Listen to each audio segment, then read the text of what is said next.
Hi everybody, Jillian here to share a brand new Bible journaling process video with you. Today I'm using the July Faith Art Box from Creative Retreat Kits, and I've pulled out several Faber Castell pens here that I thought matched the colors of the kit based on what I had in my stash. And so today I'm just going to do some really fun free-handed flowers. Now I am not an illustrator, I don't draw things well in my opinion, but I thought that flowers were easy enough and they're pretty forgiving. So what I did to start out with is I just drew the centers of each flowers using the yellow marker. I'm going to go ahead and list all of the colors in the description below in case you have them and you want to try them out. And then I just drew some leaves, and I like the way that the bottom one turned out a little better, but this is I really do like how simple this entry is, and it only took about 13 minutes to do. And this was just pretty fun, like experimenting with drawing, and I really do like the way that it turned out. And so I just drew the outline of the petal and then colored it in, and I left some white space peeking through so that it wasn't like a perfectly opaque image. And then I'm going to go in with the black big brush pen here and then just put some dots in the center of the flower. And then I'm taking this greenish color and then just putting some dots around the page.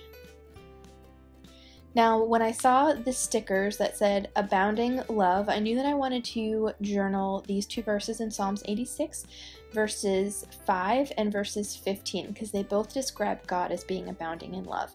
I just stacked the stickers one on top of each other, and you can see here I'm kind of like thinking about exactly how I want to place them and moving things around a little bit. I ended up using the purplish, pinkish tile alphas to spell out the word in, and then you'll see I used the enamel dots in a moment here to help me kind of with the title of this entry. So Psalm 86 is a psalm of David. He wrote it and he's praying to God. He's petitioning God and giving God reasons why those prayers should be answered.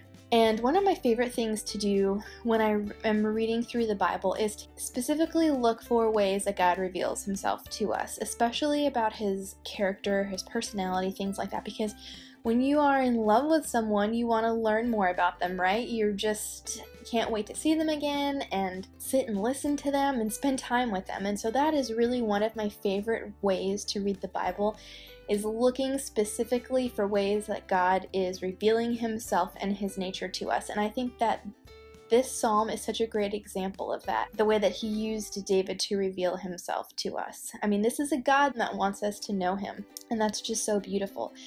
So David says here in verse 5, he says, "You, Lord, are forgiving and good, abounding in love to all who call on you." And then later on in verse 15, he says, "But you, Lord, are a compassionate and gracious God, slow to anger, abounding in love and faithfulness." Now, abounding is a nice Bible word, but it's not something that you'd necessarily hear in everyday conversation. And I have this thing with words, so I looked it up. And abounding, or to abound, means to exist in great quantities, to be rich or well supplied in. And God is abounding in love. He is rich in love and has love in great quantities. And he wants to share that love with us and to make that love known to us. And I just think that's so beautiful. And very simply, I defined the word abounding in the margin here so that when I go back and I read through these verses, I can remember that. You guys, drawing flowers and putting stickers down on a page helps me remember these types of things. So I hope this encourages you. I hope it inspires you. I hope it just gives you a little peek into the wonderful nature of our Creator and Father and friend. If you guys are interested in any of the supplies I've used here, I've linked the kit and the markers down in the description box below. We'd love for you to check out the Creative Retreat blog to see how the other ladies are using this month's kit as well. If you have any questions, feel free to leave me a comment, and I'll see you next time.